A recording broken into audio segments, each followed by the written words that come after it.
வணக்கம். இந்திய நமது சிறப்பு விருந்தினர் முன்னாள் காவல்துறை அதிகாரி ராஜேந்தர் ராஜா அவர்கள். வணக்கம் சார். வணக்கம் பலன். ஒரு 24-25 வயது இளைஞன் கல்லூரி பெண்களையும் கல்யாணமான வசதியான பெண்களையும் காதல் வலைகளை வீழ்த்தி சம்பாரிச்சே ஒரு ஆம்னி பஸ்ஸு சில டாக்ஸி எல்லாம் வாங்கி வாடகைக்கு விட்டு பெரும் பணக்காரனா மாறின விஷயம் பெரிய அளவில் வைரலாக பேசப்பட்டுக்கிட்டு இருக்கு. இந்த இன்சிடென்ட்ல என்ன நடந்துச்சு, எப்படி பெண்களை தன்னுடைய வலையில வீழ்த்தினா, இது நீங்க சொன்னீங்கன்னா சக பெண்கள் இன்னும் ஒரு அவேர்னஸோட இருக்கிறதுக்கு வாய்ப்புகள் இருக்கு. இந்த செய்தி அதாவது ஜெனிஸ் வயது 22, மார்த்தாண்டத்தை சேர்ந்தவர். இவர் ஒரு சவுண்ட் சர்வீஸ் வச்சு நடத்துகிறார். சவுண்ட் சர்வீஸ்னா அந்த காலத்தில் ஒரு ஒலிம்பியான்னு ஒரு பெட்டியை கொண்டு வந்து வச்சு சுற்றுவானுங்க. அப்புறம் அந்த ஸ்பீட்லேயே ஓடிட்டுருக்கோம். ரெக்கார்டு போட்டோடனே பாடும். அந்த மாதிரியான சவுண்டு ஒரு சர்வீஸ் அல்ல. இதில் படிக்கிறவங்க இன்டர்பிரேட் பண்ணும்போது என்னென்னா, இப்போ இந்த டிஸ்கோ நடத்துகிறானுங்க பார்த்தீங்களா, இந்த டிஸ்கோ நடத்துகிறவனுக்கு பார்த்தீங்கன்னா ஒவ்வொரு திருமணத்துலேயும் ரிசப்ஷனுக்கு போகும்போது அந்த ரிசப்ஷனுக்கு சைட்லேயே மியூசிக் போடுவானுங்க. அதில் செலக்ட் பண்ணி கம்ப்யூட்டரை வச்சு மியூசிக் போட்டால் சில ஆண்களும் பெண்களும் அங்கே போய் ஆடுவாங்க, பாட்டை ரசிப்பாங்க. இந்த மாதிரி விஷயங்களில் சவுண்ட் சர்வீஸ் வச்சு போகிற இடத்துலலாம் கான்டாக்ட் டெவலப் பண்ணுறான். புரியுதா உங்களுக்கு? கான்டாக்ட் எப்படிடா இது? ஒரு சவுண்ட் சர்வீஸ் வச்சுருந்தவன் ஒரு மிகப்பெரிய கோடீஸ்வர பெண்களை குறிவைத்து கணக்கில் வந்தது 5 பெண்கள், ஒரு +2 மாணவி, ஒரு பிஎஸ்சி செகண்ட் இயர் படிக்கிற மாணவி, இன்னொரு தொழில் அதிபருடைய மகள், என்னங்க, அப்புறம் வெளிநாட்டில் வேலை செய்கிற ஒரு மிகப்பெரிய அதிகாரியுடைய மனைவி. இப்படியே பார்க்க கேட்க நெஞ்செல்லாம் பதைக்குது. இந்த இந்த ஜெனிஸ் வயது 25 என்கின்ற இந்த இளைஞன் டிஜே என்கின்ற மியூசிக் டைரக்டர். இப்போ ஏன் நீங்கள் சொன்னீங்களே, இது கொஞ்சம் அவேர்னஸ் வரணும். கல்யாணத்துக்கு போனோமா, ரிசப்ஷன் போனோமா, டிஜே போடுறதுக்கு பக்கத்தில் பார்த்திங்கன்னா ஒரு குரூப் ஆஃப் பாய்ஸ் நிற்பாங்க. அங்கே அந்த செட்டு போடுறதுக்கு அதில் பல பேர் கண்ணியமான முறையில் அந்த நிகழ்ச்சியை நடத்தி முடிச்சு வந்துடுவாங்க. சில பேர் இந்த பாட்டு வேணுமா, அந்த பாட்டு வேணுமான்னு இவங்ககிட்ட போய் கலந்து பேசுகிற மாதிரி பேசி, அது வேணும்னா நீங்கள் காண்டாக்ட் பண்ணுங்கள் அப்படின்னு அங்கேயே விசிட்டிங் கார்டு கொடுப்பானுங்க. பார்த்தீங்களா? நீங்கள் உங்கள் வீட்டில் ஏதாவது நடந்துச்சுன்னா விசிட்டிங் கார்டு கொடுப்பானுங்க. அந்த விசிட்டிங் கார்டு கொடுக்கும்போது நீங்கள் ஃபோன் பண்ணுங்கள் சார், எங்கள் வீட்டில் கூட அடுத்த மாதம் ஒரு நிகழ்ச்சி நடக்கணுங்க அப்படின்னா அந்த உங்கள் ஃபோன் நம்பர் கொடுங்க, நானே அடுத்த மாதம் உங்கள்கிட்ட பேசுகிறேன். இப்படி தான் இவன் கான்டாக்ட் டெவலப் பண்ணியிருக்கான். இந்த ஜெனிஸ் வயது 25. அவன் மூஞ்சி மோரக்கட்டையும் பார்த்தா அவ்வளோ பெரிய லட்சணமான ஆளாக எனக்கு தெரியல. என்னங்க, இவன் இந்த ஜெனிஸ் மூஞ்சியை பார்த்தா பேப்பரில் பார்த்தா கேவலமாக இருக்கான். இவங்கிட்ட +2 படிக்கிற மாணவி ஒருத்தி பார்த்திங்கன்னா இந்த மாதிரியான மியூசிக் பார்ட்டிக்கு போன இடத்துல எப்படியோ இவனோட பழகி இவன் தனக்கு திருமணம் ஆகவில்லை என்று சொல்லி பழகிறான். ஸோ அவன் ஒரு அன்மேரிடு லுக்கில் இருக்கிறான். என்னங்க, ஸ்டைலாக இப்போ தான் கிழிஞ்சு போன பேண்டு, ஒட்டு வச்ச தாடி, என்னங்க, காதில் இந்த வளையம் போட்டுட்டு ரெகட் பாய்ஸ் தான் எங்களுக்கு பிடிக்குன்னு சில பேர் அப்படியே பல்ல உடைக்கலாமான்னு இருக்குது. சில இந்த ரெகட் பாய்ஸ்லேயே இல்லை நல்ல குடும்பமா நீங்கள், ஏங்க நல்ல குடும்பமாக, தகுதியான குடும்பமாக, படிச்சிருக்கானா, ஒழுங்கானவனா, யோக்கியதமானதானே. அந்த காலத்தில் சொல்லுவாங்க, பீடி சிகரெட்டு, வெத்தலைப்பாக்கு புயல, சீட்டு சிகரெட்டு, தண்ணி கிண்ணி இதெல்லாம் கிடையாது அப்படி கேட்பாங்க அம்மா அப்பா. இப்போல்லாம் ரவுடி பையன் தான் எனக்கு பிடிக்கும், கொஞ்சம் பேண்ட்டு கிழிஞ்ச பேண்ட்டு அவன் போட்டு வரணும், இல்லைங்க, தாடி வச்சுருக்கணும், பல்லே விளங்கக்கூடாது அந்த பையன், என்னங்க, இப்படிலாம் சில என்னங்க, அவன் அப்படி இருந்தால் தான் எங்களுக்கு பிடிக்கணும். சில பேர் பைத்தியம் பிடிச்சி தெரியுறாங்க. கலாச்சார சீரழிவு,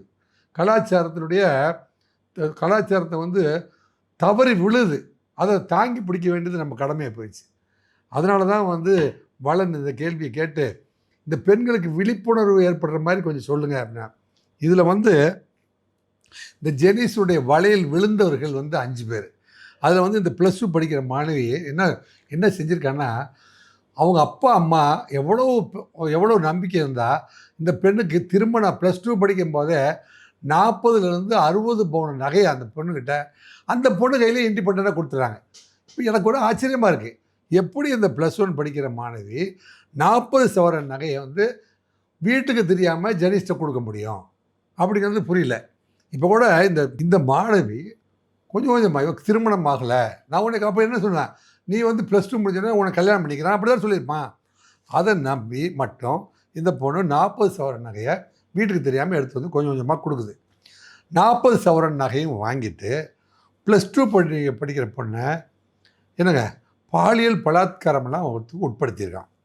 உட்படுத்தினது மட்டும் இல்லாமல் அதை ரெக்கார்ட் பண்ணிவிட்டு இந்த பெண்ணை வந்து மீண்டும் மீண்டும் வந்து பாலியல் பலாத்காரத்துக்கு துன்புறுத்துகிறான். ஸோ இந்த அளவுக்கு போனதுனாலையும் மறுபடியும் இந்த நகையை திருப்பி கேட்டபோது அவன் வந்து நகையையும் திருப்பி கொடுக்கல. கொஞ்ச நாள் தந்துடுறேன், இந்த செட்டு வாங்கணும், அது வாங்கணும், இது வாங்கணும்னு சொல்லி அந்த பொண்ணை ஏமாற்றி 40 சவரன் வாங்கியிருக்கான். அந்த பெண்ணு வந்து எஸ்பி திரு ஸ்டாலின் மார்த்தாண்டத்தில் இப்போ கன்னியாகுமரியில் மிஸ்டர் ஸ்டாலின் எங்கே போனாலும் தன்னுடைய இடத்துல ஒரு முத்திரை பதிப்பார். ஒரு வழக்கு கொடுத்தா வந்து ஒரு நியாயமாக விசாரித்து, நான் சொன்னேன் இல்லையா போன வீடியோ சொன்னேன் பார்த்தீங்களா, மேப்பிங், இவன் வந்து இவனுடைய பிறந்த இடம் எது, இவனுடைய தொழில் என்ன, என்னென்ன வேலை பண்ணுறான் அப்படின்னு அவர் பார்க்கும்பொழுது இவன் வந்து கோடி கோடியாக பணம் சம்பாதிச்சிருக்கான். என்னங்க அவன் வந்து ஒரு ஆம்படி பஸ் விலைக்கு வாங்கியிருக்கான், 2 சொகுசு கார் வாங்கியிருக்கான்.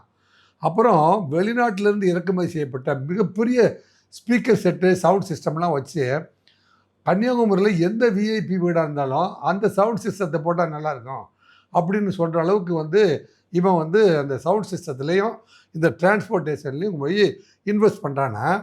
ஆனால் இவனுடைய தொழில் என்னென்னா பெண்களை ஏமாற்றி சம்பாதிச்ச பணம். பெண்களை சம்பாதித்து பல கோடி கூட சம்பாதிக்க முடியுமா அப்படின்னு நினைக்கும்போது இப்படியும் சில ஆண்கள்லாம் இருக்கிறானுங்களா அப்படின்னு எனக்கு ஒன்றும் இப்படி ஆண்களை நான் சந்திக்கிறது கொஞ்சம் அபூர்வம். இதில் வந்து முன்னாடி நான் அவன் இல்லை அப்படிங்கிற படத்தில் ஜீவா அப்படிங்கிற ஒரு நடிகர் 2-3 பெண்களை ஏமாத்துகிற மாதிரி, அதுவே அந்த பெண்கள்லாம் பார்த்தா சினிமா வந்த போதே எனக்கு பெரிதவமாக இருக்கும். பாவம் இவன் மோசமானவன், ஏன் ஒடிச்சிக்கின்னு சொன்னால் கூட அந்த பொண்ணுங்க போவாங்க. இந்த சிவப்பு ரோஜாக்கள் படத்தில் கமலஹாசன் பண்ணுற மாதிரி. அதுக்கப்புறம் இந்த பையன் வந்து நான் அவன் இல்லை படத்தில் அவன் ஏமாத்ததை பார்க்கும்போது நெஞ்சமெல்லாம் பதறும். இது உண்மை சம்பவமாகவே நடந்திருக்குது. நடந்து போய் எஸ்பி வந்து இவன்கிட்ட வந்து இவனை அரெஸ்ட் பண்ணி ரிமாண்ட் பண்ணுறாரு. ரிமாண்ட் பண்ணி இந்த நகையெல்லாம் ரெக்கவர் பண்ணுறாரு. அப்புறம் மார்த்தாண்டம் அனைத்து மகளிர் காவல் நிலையத்தில் போய் அந்த புகாரை விசாரிக்கிற பொழுது அப்போது இவங்க வந்து சில வசதி படுத்த பெண்கள், அரசு ஊழியர்களுடைய மனைவிகள். இவன் விசாரித்து ஒரு கன்ஃபெஷன் எழுதுகிறாங்க. யாரை எப்படி செலக்ட் பண்ண அப்படின்னா வசதி படுத்த பெண்கள், என்னங்க அரசு ஊழியர்களுடைய அரசுடைய மனைவிகள் அல்லது அவங்க பெண்கள். இவங்ககிட்டலாம் பச இருக்குதுங்கிற ஆளை பார்த்து தான் அவன் வந்து பேசியிருக்கான். சாதாரண பெண்கள்கிட்ட அவன் பேசவே இல்லை. அப்புறமே தொழிலதிபருடைய மனைவிகள் மற்றும் மகள்கள். அப்போது வந்து உஷார் ஐயா உஷார் சொல்ல வேண்டியிருக்குது. ஏன்னா கல்யாணத்துக்கு போனோமா, ரிசப்ஷன் போனோமா, கணவன் கூட போனியா, அப்பா அம்மா கூட போனியா, அவங்களோட உட்காந்து வந்துட்டு அவங்களோடய சாப்பிட்டுட்டு மரியாதையாக வந்து சேரணும். இப்போல்லாம் வந்து ரிசப்ஷனில் பார்த்திங்கன்னா ஒரு குரூப் கடைசியாக ஒரு டான்ஸ் ஒன்று போடலான்ட்டு யார் கூடவோ யாரோ ஆடுறது, என்னங்க அங்கேயே வந்து செல் நம்பர் வாங்கிக்கிறது, என்னங்க தகவல் பரிமாற்றம்லாம் நடக்கிறது. இதெல்லாம் எவ்வளோ பெரிய ஆபத்தானது. என்னங்க முகம் தெரியாத நபர்கிட்ட வந்து தொலைபேசி எண்ணை கொடுத்து ரகசியமாய் அவர் அழைப்பை ஏற்பதும், ஏன்னா அவரோடு பேசுவதும், அவர் சொல்படி கேட்பதும், அவர் அழைத்த இடத்துக்கு செல்வதும் அப்படி தானே வந்து ஏற்கனவே நமக்கு வந்து பொள்ளாச்சி சம்பவம் தான் வந்து நமக்கு ஏற்கனவே வந்து இருக்குது. தமிழ்நாட்டில் இருந்தபோது சம்பவங்கள் நடந்து போய் தானே ஆட்சி மாற்றத்துக்கே காரணமாக அமைஞ்சிருச்சு அண்ணா யூனிவர்சிட்டி. என்னங்க அண்ணா யூனிவர்சிட்டி சம்பவங்கள், பொள்ளாச்சி சம்பவங்கள் போன்றெல்லாம் நடந்ததுக்கு பிறகுமே வந்து இந்த மாதிரியான வந்து பெண்கள் வெளிப்படையாமல் இருக்கிறார்கள் என்று சொன்னால் அது வந்து மனவேதனையாக இருக்குது. அப்படியே நீங்கள் அந்த பக்கம் போனீங்கன்னா ஒரு தொழிலதிபர் வீட்டுக்கு ஒரு விசேஷத்துக்கு போகிறாரு. அந்த தொழிலதிபருடைய மகளுக்கு திருமணமாகி அவள் வேறு வீட்டுக்கு போயிடுறான். அந்த திருமணமான பெண்ணுடைய அப்போ தகவல் தொடர்பை ரெடி பண்ணிடுறான். ரெடி பண்ணி அந்த பெண்கிட்ட நகையெல்லாம் வாங்கிடுறான். அவர் வந்து மார்த்தாண்டம் காவல் நிலையத்தில் புகார் கொடுத்து அவங்க கணவனுக்கு தெரிஞ்சிடுது. ஏன்னா தொழிலதிபருடைய மகளுடைய கணவனுக்கே விஷயம் தெரிஞ்சிடுது. இது சம்திங், இந்த நகை மிஸ்ஸிங், அந்த நகை மிஸ்ஸிங், பொண்ணு உங்ககிட்ட கொண்டாந்து வச்சேன்னு சொல்கிறாள், அப்பா வீட்டில் வச்ச சொன்ன அந்த நகை அங்கே இருக்குதா இல்லையான்னு செக் பண்ணும்போது பார்த்தா இவன் வந்து இங்கேயும் நகையை வைக்கல, அங்கேயும் நகையை வைக்கல, நகை வந்து எங்கே மிஸ்ஸிங் அப்படின்னு ஒரு கணவன் கண்டுபிடிச்சிருவான். கண்டுபிடிச்சி அவனை கொண்டு போய் விட்டும்போது மார்த்தாண்டத்தில் அந்த மாவட்டத்தில் வந்து அவனை பிடிச்சி அவனை அரெஸ்ட் பண்ணி அதில் ரிமாண்ட் பண்ணி அதுலேருந்து பெயிலில் வரான். பெயிலில் வந்தோடனே ஒரு பிஎஸ்சி பட்டதாரி, 2nd இயர் பிஎஸ்சி படிக்குது, அந்த பொருட்டையும் நான் வந்து திருமணம் ஆகலை அப்படின்னு போய் 2ஆம் ஆண்டு அவர்கிட்ட வந்து 26 சவரன் நகை வாங்கிட்டாங்க. பிஎஸ்சி பட்டதாரி சரி, பிஎஸ்சி படிக்கும்போது 26 சவரன் நகையை அந்த பொண்ணோட கண்ட்ரோலே எப்படி? அப்போ வந்து கன்னியாகுமரி மாவட்டத்தில் ஆளுக்கு 100 சவரன். இப்போ எங்கள் ஊர்லலாம் என்கிட்ட வேலை செய்கிற எஸ்ஐ போலீஸ்லாம் பார்த்தீங்கன்னா, அவர் போலீஸாக போயிட்டா போதும் 100 பவுன் போட்டு நகை போட்டு கல்யாணம் பண்ணி கொடுப்பாங்க. இந்த கன்னியாகுமரிக்காரங்களாம் 100 பவுனு 1 கிலோ போடுறது அவங்க வழக்கம். அது வந்து கல்யாணத்தப்போ நீங்கள் போடுவீங்கன்னு எனக்கு தெரியும். ஆனால் பிஎஸ்சி படிக்கும்போது +2 படிக்கும்போதே 60 சவரனை எவங்கிட்டே போய் கொடுக்குற மாதிரி, 26 சவரனை வந்து எவங்கிட்டே ஒரு திருட்டு பையன்கிட்ட போய் கொடுக்குற மாதிரிலாம் எப்படி வந்து பெண்கள்கிட்ட வந்து ஃப்ரீயாக நகையை கொடுத்து வைக்கிறாங்க? எனக்கு திருமணமாகாத இளம் வயது பெண்கள் அவங்கக்கிட்ட வந்து எப்படி இவ்வளோ நகையை கொடுத்து வைக்கிறாங்க அப்படின்னு எனக்கு தெரியல. அவங்ககிட்ட 26 சவரன் நகை வாங்கியிருக்கான். அப்போ அவங்க வந்து திருப்பி தரல. அப்போ வந்து ஒரு அவசரத்துக்குன்னு கேட்குறான். நகையை திருப்பி தரலோடனே அந்த பொண்ணு வந்து சந்தேகப்பட்டு அந்த புதுக்கால காவல் நிலையத்தில் புகார் கொடுத்துருது. அப்புறம் அதுக்கு ஒரு அரெஸ்ட் பண்ணியிருக்காங்க. மார்த்தாண்டத்தில் வந்து திருத்துவபுரத்தில் வந்து பகுதியில் திருமணமான ஒரு பெண்ணு, அவங்க கணவர் வந்து வெளியூரில் இருக்கிறார். அந்த வெளியூரில் இருக்கிற கணவர் வந்து நகையா நம்மளை மனைவி வந்து குழந்தைகளெல்லாம் காப்பாற்றிட்டு இருக்காங்களே அப்படின்னு சொல்லிட்டு வெளியூர்லேருந்து நகையாகவும் பணமாகவும் அனுப்பியிருக்காரு. அந்த அம்மாக்கிட்ட வந்து நான் திருமணமாகவில்லைன்னு சொல்லி பழகிட்டு அந்த அம்மாக்கிட்ட வந்து நகையெல்லாம் வாங்கிட்டான். அந்த கணவன் வந்து நகையெல்லாம் எங்கேன்னு கேட்கும்போது, நகையெல்லாம் அம்மா வீட்டில் இருக்குது, அப்பா வீட்டில் இருக்குதுன்னு சொல்லி பார்க்குறாங்க. இல்லை, அந்த நகையை வந்து நான் எவ்வளோ ஆசைப்பட்டு வாங்கி கொடுத்தனேன் எங்கே அப்படின்னு கேட்குற பொழுது இவங்ககிட்ட தான் கொடுத்தான்னு தெரிய வருது. ஸோ இத்தனை விஷயமும் தெரிஞ்சுக்கிட்டு இந்த காவல்துறையில் பிடிச்சி அவனை ரிமாண்ட் பண்ணும்போது, ஏங்க எவ்வளோ அங்கங்கே போலீஸ் ஸ்டேஷனுக்கு என்னை விசாரணை கூப்பிடுவாங்க. கூப்பிடும்போது அங்கே எஸ்ஐக்கு 1 லட்ச ரூபா கொடுத்தா காம்ப்ரமைஸ் பண்ணி விட்ருவார். என்னங்க இப்போ நீங்கள் இந்த வழக்கு விசாரிக்கிறீங்க, உங்களுக்கு எவ்வளோ வேணும் சொல்லுங்கள். இல்லைங்க இதெல்லாம் கேஸில் வராது, அவங்களும் வந்து கேஸ் நடத்த முன் வர மாட்டாங்க. எவ்வளோ பெரிய அட்வான்டேஜ் எடுத்துருக்கான் பாருங்கள். எதுக்கு இதெல்லாம் வந்து உங்களுக்கு சொல்கிறேன் அப்படின்னா, பொதுமக்களே விழித்து கொள்ளுங்கள். கௌரவம் கருதி இப்படி ஒரு மியூசிக் செட்டுக்காரங்களோட நம்ம பொண்ணு போயிட்டாலே, நம்ம மனைவி போயிட்டாலே, நம்ம குழந்தை போயிட்டாலே, இதுக்கு போய் ஒரு கேஸில் கொடுத்து அந்த கேஸை நீதிமன்றத்து வரைக்கும் போச்சுன்னா பெண்ணுடைய வாழ்க்கை போயிடுச்சு, குழந்தையோட வாழ்க்கை போயிடுச்சு, மகளுடைய வாழ்க்கை போயிடுச்சு, மனைவியோட வாழ்க்கைக்கு வீணாக போயிடுமே, குடும்பமே கெட்டு போயிடுமே அப்படின்னு நினச்சி கம்ப்ளைண்ட் கொடுக்க மாட்டாங்க. போலீஸ் ஸ்டேஷனில் காம்ப்ரமைஸ் பண்ணி அனுப்பிடுவாங்க. கொடுத்த கம்ப்ளைண்ட் வந்து வாபஸ், நகையை கொடுத்துட்டா வாபஸ் வாங்கிடுவாங்க, போலீஸ் ஸ்டேஷனுக்கு செலவுக்கு பணம் கொடுத்தா போதும் அப்படின்லாம் வந்து ஒருத்தன் மோடஸ் ஆப்பரண்டியே கிரியேட் பண்ணுற அளவுக்கு ஒருத்தன் வளர்ந்துருக்கானா. இது போன்ற காமுகர்கள்லாம் வந்து காவல் நிலையத்துக்கு விசாரணைக்கு வந்தால் தயவு செஞ்சு கம்ப்ளைண்ட்டை வந்து பேரை வந்து ரகசியமாக வச்சுக்கிட்டு இவனையெல்லாம் வந்து கைது செய்து உரிய நடவடிக்கை எடுத்து நீதிமன்றத்துக்கு முன் நிறுத்தி தண்டனை பெற்றுக் கொடுங்கள் என்று காவல்துறை நண்பர்களை கேட்டுக்கொள்கிறேன். குறிப்பாக வந்து கன்னியாகுமரியில் இது வந்து 3-4வது இன்சிடெண்ட் இதே போல் ஏமாற்று வேலை கன்னியாகுமரி மாவட்டத்தில் தொடர்ந்து நடந்து கொண்டே இருக்குது. நாகர்கோயிலையும் கன்னியாகுமரிலையும் வந்து நாகர்கோவில் காசி அப்படிங்கிறவன் ஏற்கனவே வந்து கேரளா வரைக்கும் கோயம்புத்தூர் வரைக்கும் போய் இவன் வந்து கிட்டத்தட்ட 10 பெண்கள், அவன் 25 பெண்களுக்கு மேலே போயிட்டான் காசி. இத்தனை பெண்களும் வந்து வீழ்த்துகிற அளவுக்கு அவன் என்னோட அப்பேற்பட்ட ஸ்டைல் பண்ணியிருப்பான் அப்படின்னு எனக்கு ஒன்றுமே புரியல. ஆக நாகர்கோவிலை பொறுத்தவரை பெண்களிடம் அதிகமாக நகையை கொடுத்து வைத்து அது வந்து கேட்காம இருக்கிறதும், அல்லது அவங்க வந்து மாலை விருந்து அல்லது ஃப்ரெண்ட்ஸோட அவுட்டிங் போகிறவங்கலாம் வந்து எங்கே போயிட்டு வராங்க அப்படின்னு பெற்றவங்களும் மற்றவங்களும் கேட்டு கொஞ்சம் பதனமாக இருந்துக்கிறது நல்லது அப்படின்னு தோணுது.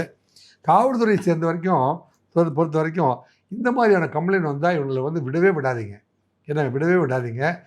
இது வந்து ஒரு குடும்பமே வந்து இப்போ அவங்க வந்து வழக்கே பதிவு பண்ணினாலும் தன்னுடைய மனைவியை, தன்னுடைய மகளை அல்லது தன்னுடைய மருமகளை இப்படி ஒரு காமுகன் ஏமாற்றி விட்டானே என்கின்ற கரைபடிந்த குடும்பமாக அது அவங்க வாழ்நாள் முழுவதுமே அந்த கரையை மறக்க முடியாமல் அந்த குடும்பம் வந்து ஒரு வேற்றுமையுள்ள மனதோடு அவர்கள் வந்து பரிதாபத்தோடு வந்து பயணிக்க வேண்டிய சூழ்நிலை வரும்.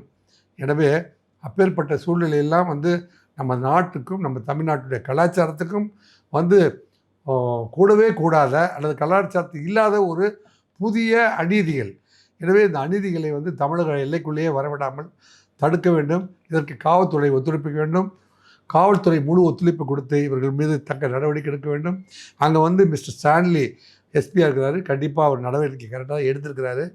இருந்தாலும் எதிர்கால காவல்துறைக்கு என்னன்னா இந்த மாதிரி பெண்களை பெற்று வளர்த்து அவர்கள் வந்து நல்லபடியாக தன் கணவன் வீட்டில் கையை பிடித்து கொடுக்கிற வரை அல்லது ஒருவனுக்கு திருமணம் செய்து கொடுத்து அவர்கள் வாழ்க்கையை தொடங்குகின்ற வரை பெற்றோர்களுடைய கடமை இருக்கிறது. அவர்கள் எங்கு செல்கிறார்கள், தொலைபேசியில் வந்து நீண்ட நேரம் வந்து யாரோடு பேசி கொண்டிருக்கிறார்கள்னா கேட்டு சண்டை போட வேண்டாம், கேட்டு தெரிந்து கொள்ளுங்கள். என்னங்க, அது ஒரு அசகுபிசாக தெரியும் போதே இது வேண்டக்கூடாத நட்பு கேடாய் முடியும் அப்படிங்கிற வார்த்தையை பயன்படுத்தி குடும்பத்தை வந்து செப்பரேட்டு எதிர்கால சமூகத்தை நாகரிகமிக்க சமூகமாக வளர்த்தெடுக்கிறதுக்கு அத்தனை பேரும் வந்து உதவ வேண்டும் என்று கேட்டுக்கொண்டு, இந்த மாதிரியான விழிப்புணர்வு வீடியோவை பதிவு செய்ய வேண்டும் என்று நினைத்த எனது அன்பு தம்பி மலன் அவர்களுக்கும் வாழ்த்துக்களை தெரிவித்துக் கொண்டு மீண்டும் உங்களிடம் விடைபெறுகின்றேன். மீண்டும் அடுத்த வீடியோவில் சந்திப்போம். அதுவரை உங்களிடம் விடைபெறுவது உங்கள் அன்பு சகோதரர் ராஜேந்திர ராஜா. நன்றி, வணக்கம்.